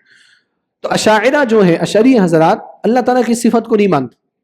وہ کیا بولتے ہیں کہ بھی ہم کیسے اللہ تعالیٰ نیچے آتا ہے؟ اگر اللہ تعالیٰ اترتا ہے اس کا مطلب کہ اللہ تعالیٰ کے اوپر دوسرا آسمان، تیسرا، چوتھا اللہ تعالیٰ کے اوپر ہے، حالانکہ اللہ کے اوپر کوئی چیز نہیں ہو سکتی. پتہ نہیں کیسے کیسے طرح طرح کے شبہے نکال کر کے وہ لوگ اللہ تعالیٰ کی اس صفت کا انکار کرتے ہیں. تو اس لیے یہ قاعدہ بھی ضروری ہے کہ تمام صفات پر ایمان ضروری ہے. ہم لوگ یہ مانتے ہیں کہ اللہ تعالیٰ اترتا ہے. کیسے اترتا ہے؟ اللہ تعالیٰ جانتا ہے. اللہ نے ہمیں وہ چیزیں نہیں بتائیں جن چیزوں کے بارے میں تم سوال کر رہے ہو. ان سوالوں میں سے ایک سوال یہ وہ لوگ یہ بھی کرتے ہیں کہ جب اللہ تعالیٰ آسمان دنیا پر آ جاتا ہے تو عرش میں کیا رہتا ہے؟ عرش خالی ہو جاتا ہے کیا؟ تو بھئی آپ کو کیا لینا دینا عرش خالی ہوتا ہو یا نہ ہوتا ہو؟ آپ کو نبی علیہ الصلوۃ والسلام نے جتنا بتایا آپ اتنا مانیے. جو چیزیں آپ کو نہیں بتائی گئی آپ کو اس چیز کا علم ہو بھی نہیں سکتا, تو آپ اس چیز کا علم حاصل کرنے کے تکلف میں کیوں پڑ رہے ہیں؟ تو اس لیے تمام صفتوں کو بغیر کسی تعویل کے ماننا ضروری ہے. تیسرا قاعدہ ہے کہ اسماء و صفات توقیفی ہیں, اور توقیفی کا معنی وہی جو میں نے پہلے ذکر کیا کہ قرآن اور حدیث میں ان کا ہونا ضروری ہے. اگر آپ یہ بولتے ہیں کہ یہ اللہ کا نام ہے, یہ اللہ کی صفت ہے, تو آپ کو دلیل کہاں سے دکھانی پڑے گی؟ قرآن سے اور حدیث سے, اور حدیث میں بھی صحیح حدیث. بعض ایسی حدیثیں ہیں جو ضعیف ہیں اور اس میں کچھ اللہ تعالیٰ کے نام بیان کیے گئے, تو اس لیے علماء ان کو نام نہیں مانتے. مثال کے طور پر اپنے یہاں بڑا مشہور ہے عبد الرشید, عبد الستار, الرشید, الستار, یہ اللہ کے ناموں کے طور پر مشہور ہے, لیکن یہ اللہ تعالیٰ کا نام نہیں. الرشید اللہ تعالیٰ کا نام نہیں, الستار اللہ تعالیٰ کا نام نہیں. وجہ کیا ہے؟ الرشید اور الستار یہ حدیث میں ہے اللہ کے نام کے طور پر, لیکن وہ حدیث ضعیف ہے, وہ حدیث صحیح نہیں ہے. اس لیے جن لوگوں کا نام عبد الرشید ہو, اگر وہ تبدیل کر سکتے ہیں تو محمد رشید کر لیں, محمد ستار کر لیں, یا اور اللہ تعالیٰ کے دوسرے ناموں جو ثابت شدہ نام ہیں ان ناموں سے تبدیل کر لیں. جیسے الستار ہے, الستار نام نہیں ہے, الستیر اللہ کا نام ہے, پردہ کرنے والا. تو اگر آپ کو نام رکھنا ہے تو عبد الستیر آپ نام رکھیے, عبد الستار مت نام رکھیے. تو اللہ تعالیٰ کے نام وہی نام ہے جو قرآن کریم میں اور حدیث میں ہے, اور اسی چیز کو کیا بولا جاتا ہے؟ توقیفی. یعنی ہم ڈیپینڈڈ ہیں کس پر؟ توقیف کا معنی ڈیپینڈڈ ہوتا کہ ہم ڈیپینڈڈ ہیں قرآن کریم اور صحیح احادیث پر. کس چیز کے لیے؟ اللہ تعالیٰ کے ناموں اور صفتوں کو جاننے کے لیے. چوتھا جو قاعدہ ہے وہ یہ کہ اسماء و صفات سب بہترین, سب بہترین. کوئی بھی اللہ کا نام, کوئی بھی صفت ایسی نہیں ہے جس میں نقص ہو. ہماری کچھ صفتیں ایسی ہوتی ہیں جس میں نقص ہے. مثال کے طور پر لنگڑا, لولا, اندھا, یہ مخلوقات کی صفتوں میں سے ہوتا. اس میں نقص پایا جا رہا ہے کہ نہیں پایا جا رہا؟ پایا جا رہا. لیکن اللہ تعالیٰ کی جتنی صفتیں ہیں کسی بھی صفت میں آپ کو کسی بھی قسم میں کوئی نقص نظر نہیں آئے, کوئی خلل, کوئی عیب نظر نہیں آئے. پانچواں جو قاعدہ ہے وہ یہ کہ اللہ کی صفات بے شمار ہیں. اللہ تعالیٰ کے صرف 99 نام نہیں ہے بلکہ کتنے ہیں؟ بے شمار ہیں. اب اس کا کیا جو حدیث ہے کہ 99 ناموں کے تعلق سے, تو 99 ناموں کو یاد کرنے کی فضیلت کے سلسلے میں وہ حدیث ہے. اصل بخاری مسلم کی جو روایت ہے, ابو ہریرہ رضی اللہ عنہ راوی حدیث ہے کہ رسول اللہ صلی اللہ علیہ وسلم نے فرمایا کہ اللہ تعالیٰ کے 99 نام ہیں, ایک کم 100. اگر کوئی شخص ان ناموں کو یاد کرے گا تو وہ جنت میں داخل ہوگا. تو اس سے یہ پتہ نہیں چلتا کہ اللہ تعالیٰ کے صرف 99 نام, صرف 99 نام ہیں. یہ اس حدیث کا مطلب نہیں ہے. اس حدیث کا مطلب یہ ہے کہ اللہ تعالیٰ کے جتنے بھی نام ہیں ان ناموں میں سے کوئی بھی اینی 99 نیمز اگر آپ یاد کر لیتے ہیں, آپ اس کو شمار کر لیتے ہیں, اس کو حفظ کر لیتے ہیں, تو آپ کیا ہے؟ جنت میں داخل ہوں. اس کو ایک مثال سے سمجھاتے ہیں علماء کرام کہ جیسے مثال کے طور پر میں یہ کہوں کہ میرے پاس 10,000 روپے ہیں جو میں نے مسجد میں چندے کے لیے میں نے مخصوص کر رکھے. تو کیا میرے اس جملے سے یہ پتا چل رہا ہے کہ میرے پاس صرف 10,000 ہے؟ ہاں نہیں, بلکہ یہ پتا چل رہا ہے کہ ان 10,000 کا کام کیا ہے کہ وہ مسجد کے لیے مخصوص ہے, باقی میرے پاس اور بھی پیسے. ویسے یہ حدیث ہے کہ اس حدیث میں کہا گیا کہ اللہ کے 99 نام ایسے ہیں جن کو کوئی یاد کرے گا تو وہ جنت پہ داخل ہوگا. تو یہ 99 ناموں کی فضیلت ہے. کوئی بھی 99 نام, نہیں ضروری بھی نہیں ہے کہ فنا فنا فنا, کوئی بھی 99 نام, بس شرط کیا ہے؟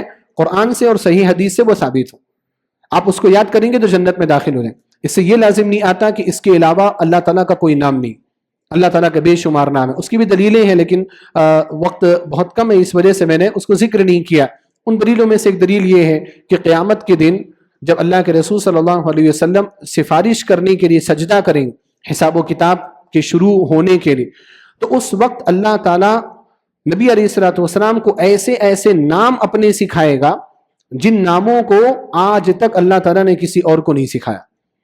نبی علیہ الصلوۃ والسلام ان ناموں کے ذریعے سے اللہ تعالیٰ سے دعا کریں گے اور پھر اللہ رب العالمین آپ کو اجازت دے گا کہ آپ مانگی, آپ کو کیا مانگنا ہے. تو نبی علیہ الصلوۃ والسلام مانگیں گے کہ حساب و کتاب کا آغاز ہو جائے اور وہیں سے حساب و کتاب کی شروعات ہو جائے گی۔ ایک آخری جو بحث ہے ہماری وہ یہ ہے کہ جب 99 ناموں کا تذکرہ آیا تو مناسب یہ ہے کہ مختصر میں آپ کے سامنے وہ 99 نام پیش کر دیے جائیں۔ میں انشاءاللہ ایک ترتیب سے نام اور اس کا معنی آپ کے سامنے پیش کر رہا ہوں۔ نمبر 1 اللہ، اس کا معنی واضح ہے کہ وہی عبادت کے لائق ہے۔ دوسرا نام ہے الاحد یعنی ایک، الاعلی یعنی بلند، سب سے بلند، الاکرم معزز، پانچواں نام الالہ، الہ یعنی معبود، چھٹا نام الاول سب سے پہلے، اس سے پہلے کوئی چیز نہیں، الآخر یعنی ہمیشہ رہنے والا، اس کے بعد کوئی چیز نہیں ہے، الظاہر اللہ تعالیٰ ظاہر بھی ہے، الباطن پوشیدہ بھی ہے، 10واں الباری پیدا کرنے والا، البر نیکی کے کام کرنے والا یا نیکی کے کام کے توفیق دینے والا، البصیر دیکھنے والا، التواب توبہ قبول کرنے والا، الجبار سخت سزا دینے والا، الحافظ حفاظت کرنے والا، الحسیب حساب لینے والا۔ اسی طریقے سے 17 الحفیظ، الحفیظ یعنی الحافظ الگ ہے، الحفیظ الگ ہے، حفاظت کرنے والا، الحفی مہربان نرم، الحق حق، المبین واضح اور ظاہر، الحکیم حکمت والا، الحلیم بردبار سنجیدہ، الحمید قابل تعریف، الحی ہمیشہ سے زندہ اور ہمیشہ زندہ رہنے والا، القیوم نگہبان نگراں، الخبیر خبر رکھنے والا، الخالق پیدا کرنے والا، الخلاق بہت زیادہ پیدا کرنے والا، الرؤوف نرمی کرنے والا، الرحمن الرحیم رحم کرنے والا، الرزاق رزق دینے والا، الرقیب نگہبانی کرنے والا، السلام سلامتی والا، السمیع سننے والا، الشاکر قدر کرنے والا، الشکور بھی قدر کرنے والا، الشہید حاضر کے معنی میں، الصمد بے نیاز، العالم علم رکھنے والا، العزیز غالب، العظیم عظمت والا، العلیم جاننے والا، العفو معاف کرنے والا، العلی بلند، الغفار بخشنے والا، الغفور بخشنے والا، الغنی بے نیاز مالدار، الفتاح فتح عطا کرنے والا یا لوگوں کے سینے کو کھولنے والا، القادر قدرت والا، القاہر غلبہ والا، القدوس پاک، القدیر قدرت رکھنے والا، القریب قریب، القوی طاقت والا، القہار زبردست غلبے والا، الکبیر بڑا، الکریم معزز بزرگ، اللطیف نرم مہربان رحمت والا، المؤمن امن دینے والا، المتعالی بلند، المتکبر تکبر کرنے والا گھمنڈ کرنے والا، المتین مضبوط، المجیب لوگوں کی دعاؤں کو قبول کرنے والا، المجید بزرگ، المحیط احاطہ کرنے والا، المصور تصویر بنانے والا، المقتدر قدرت رکھنے والا، المقیت خوراک عطا کرنے والا، المالک مالک، الملیک بادشاہ، المولا دوست، المہیمن غالب ہونے والا غلبہ رکھنے والا، النصیر مدد کرنے والا، الواحد اکیلا، الوارث وارث ہونے والا، الواسع کشادگی کرنے والا، الودود محبت کرنے والا، الوکیل نگہبانی کرنے والا، الوالی والی کا معنی بھی دوست ہوتا ہے، الوہاب عطا کرنے والا، الجمیل خوبصورت، الجواد سخی سخاوت کرنے والا، الحکم فیصلہ کرنے والا، الحی الحی الحی الگ ہے، الحی الگ ہے، حی کا معنی شرم کرنے والا، الرب وہی رب کا معنی پرورش کرنے والا، الطیب پاک، الرفیق دوست، السبوح مقدس پاک ہر نقص و عیب سے، السید سردار، الشافی شفا دینے والا، الوتر طاق آڈ جس کو بولا جاتا ہے، القابض روک لینے والا یعنی رزق کو تنگ کر دینے والا، الباسط کشادہ کرنے والا، المقدم آگے بڑھانے والا، المؤخر پیچھے کرنے والا، المعطی المحسن احسان کرنے والا، المعطی عطا کرنے والا، دینے والا، المنان احسان جتلانے والا. تو یہ 99 نیمز ہیں، اور ہر نام پر اگر بات کریں اس کی دلیل کیا ہے، اس کا معنی کیا ہے، اس پر ایمان رکھنے کا فائدہ کیا ہے، تو وہ بھی ایک لمبی چوڑی گفتگو ہے. لیکن انشاءاللہ اللہ رب العالمین پر ایمان کے حوالے سے ان باتوں کو سمجھنا ہمارے لیے کافی ہوگا. اللہ سبحانہ و تعالیٰ سے دعا ہے الہ العالمین تو ہم سب کو اللہ پر ایمان رکھنے کی توفیق عطا فرما، توحید پر استقامت عطا فرما، شرک اور خرافات سے محفوظ فرما. آمین. وآخر دعوانا ان الحمدللہ رب العالمین. دیکھیے کچھ یہ میرے پاس لفافے بھی موجود ہیں. کتنے ہیں؟ 6 ہیں، اور 6 سوالات ہیں. آپ میں سے جو بھی ان سوالوں کے جواب دیں گے انشاءاللہ ان لوگوں کو یہ لفافہ ملے گا. اور سوال کی ترتیب شاید آپ لوگوں کو یاد ہو، اس سے پہلے جب میں آیا تھا کہ سوال پیش ہونے سے پہلے ہاتھ اٹھانا ہے، اور جن کو سلیکٹ کیا جائے گا وہی جواب دیں گے، اور جب سوال ظاہر ہو تو صرف انہی کو جواب دینے دیجیے. آپ میں سے کوئی بھی برائے مہربانی مت بولیں. وہ جواب دیتے ہیں صحیح جواب تو صحیح، غلط جواب ہوگا تو غلط، کوئی مسئلہ نہیں. تو جی کون جواب دینا چاہ رہے ہیں؟ جی بارک اللہ فیک. دیکھیے سوال، پہلا سوال ہے کہ اللہ پر ایمان کا مطلب کتنی باتوں پر ایمان ہے؟ آپشن دیکھ لیجئے، A3 B1 C4 D2 C4. انشاءاللہ آپ کا جواب درست ہے. آئیے بارک اللہ فیکم. دوسرا سوال، جی ادھر سے ہاتھ اٹھائیں. دیکھیے توحید کی کتنی قسمیں ہیں؟ 2 3 4 6. 3. آسان سوال ہے. آئیے بارک اللہ فیکم. جزاک اللہ. تیسرا سوال بھائی، اب کیسے انتخاب کیا جائے؟ سب سے پہلے کس نے ہاتھ اٹھایا ہے؟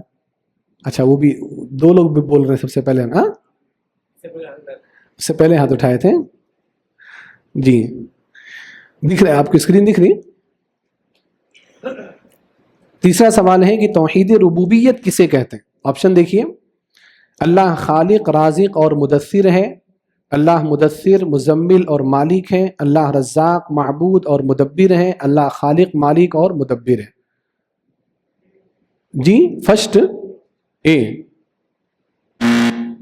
آپ کا جواب غلط ہے.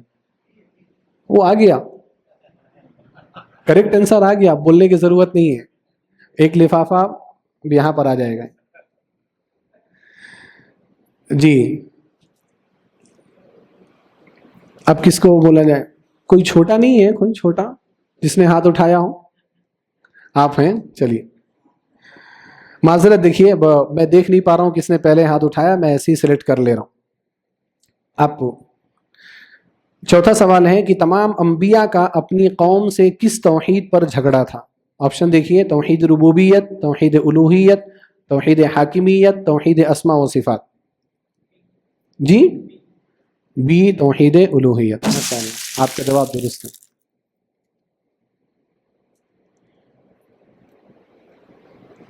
جزاک اللہ خیر. ابھی ہاتھ مت اٹھائیے آپ لوگ، جب میں بولوں گا جب ہاتھ اٹھائیے. 5واں سوال. ہاں آپ تو اٹھا چکے، پہلے بول چکے نا آپ. ہاں اچھا تو انہوں نے پہلے ہاتھ اٹھایا. دکھ رہا ہے آپ کو اسکرین میں؟ اچھا وہ بھی ہیں، ٹھیک ہے. کلمہ توحید کے کتنے شروط ہیں؟ 7 6 3 5. 7 شروط ہیں. آئیے آپ کا جواب درست ہے، جلدی آ جائیے. جزاک اللہ خیر، بارک اللہ فیکم. ہاں آخری سوال، چھٹا سوال. جی ہاتھ اٹھائیے، ادھر پہلا ہاتھ اٹھا. اللہ کے کتنے اسماء و صفات ہیں؟ آپشنز دیکھ لیجئے، 99 بے شمار، 100 101. بے شمار ہے. ماشاء اللہ، جزاک اللہ خیر. آئیے ایک لفافہ بچ گیا ہے، کسی کو دے ہی دے تو بہتر رہے گا.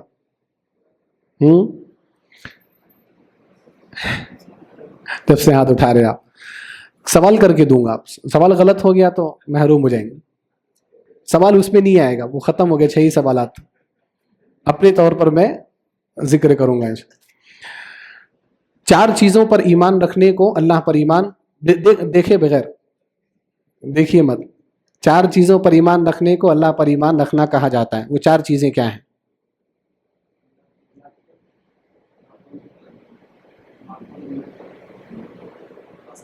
احسن، ماشاء اللہ. آئیے، جزاک اللہ خیر. سبحانک اللہم وبحمدک اشہد ان لا الہ الا انت استغفرک واتوب الیک. السلام علیکم ورحمۃ اللہ وبرکاتہ.